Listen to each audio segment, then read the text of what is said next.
Hello and welcome. This is Japan, and we are covering every Summerslam match here, and we come to a big one. Gunther versus CM Punk for the heavyweight championship. Now, this is coming from just a kind of like I wouldn't even say it's like out of nowhere type of thing. Obviously, CM Punk has earned the shot, and I think he's definitely ready to get it here because he won the gauntlet match that gave him the number one contendership, which he beat a lot of good guys for.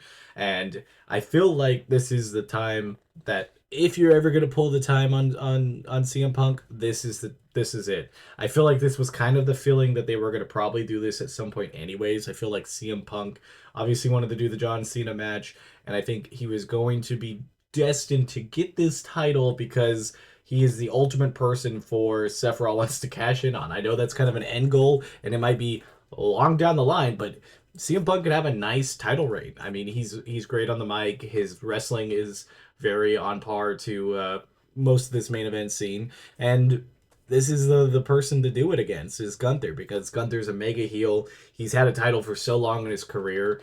Obviously, the fan favorite. It's like that's only people that beat Gunther were the fan favorites. It was first Sami Zayn beating him for the IC title, and then it was Jey Uso beating him for the heavyweight title. So he's kind of the fan favorite here is CM Punk to win and to just erase all of this bad blood and history of him leaving the company and coming back. This is the copious amounts of what we need for this because if you look at it, CM Punk probably was going to win the Royal Rumble 2 years ago until he got hurt.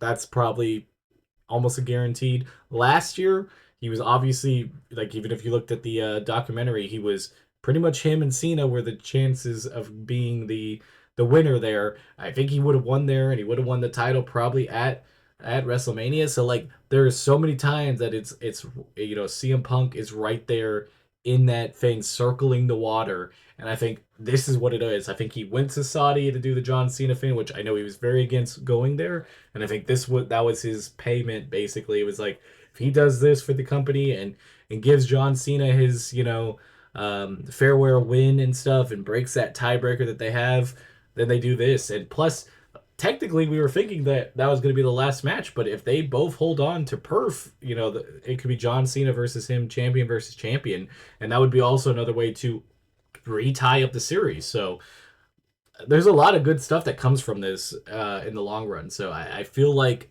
it's definitely going to be a CM Punk thing. The rivalry between these two going up wasn't really much. The gauntlet match was kind of late. This was kind of a little bit less built.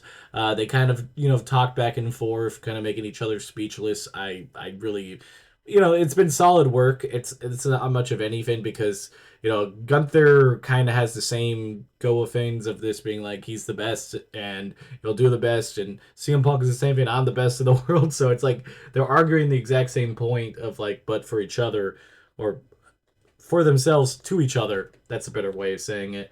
And overall, it doesn't make for a super crazy feud.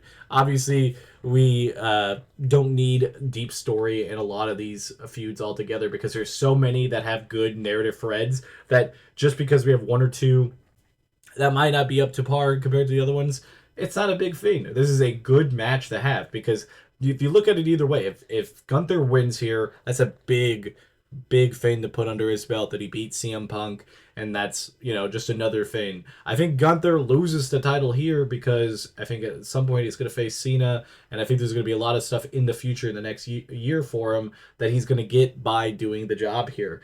And then if you look at the other side of things, CM Punk winning, it revitalizes everything in that title scene. That it's not stale. That we don't have to see the same people going after him or like the same people going after Gunther, then we have them now going after CM Punk, and there's a lot of stuff. Like right off the bat, he can just have a match against Braun Breaker at Clash of Paris. Like there's so much stuff that they've already set up.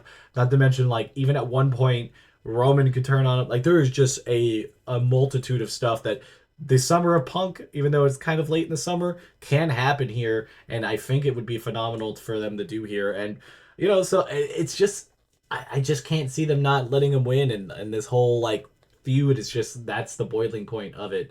But I guess we'll see. Tell me what you guys think. Honestly, this just feels like a pretty solid match. It's on night one, so there'll be a lot to be said about it. But hopefully, we'll see some pretty good matches. And if you guys like any of the SummerSlam matches, I have all of them so far up here. They're pretty much getting out with my regular content. I'm getting about 3 videos a day out. You know, some wrestling, some WNBA. I'm trying to make sure we got everything going on there. There's a little bit too much on the channel right now, but I think also a lot of content's always fun because then there's plenty to watch and we can get that watch time up. So this has been Japan, and I'll see you guys in the next one. Bye, guys.